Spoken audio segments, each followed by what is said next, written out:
batching, and packaging. We've got 15 aging stations here, can fully load up with about 3,000 units for high temperature aging test at the same time. We maintain about 40 degrees Celsius in this room, because the weaknesses will show up quickly after accelerating the aging process.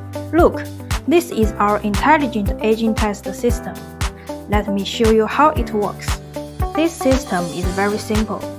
After we plug the adapter into the device, according to the output voltage and current, we select the same voltage test field that has been set in our system. Our machine can automatically detect the voltage. After confirm the detail, we can start aging test. All those products are 100% electronic loads. Look at this. This unit failed after 2 hours of testing.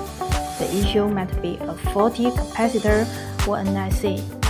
In this case, we will prevent it from reaching your customer. A detailed report is produced after each test. If you have any questions about the shipment, we can show its original testing data. So, our aging test process brings you 2 benefits. First, reliability and lower return rates.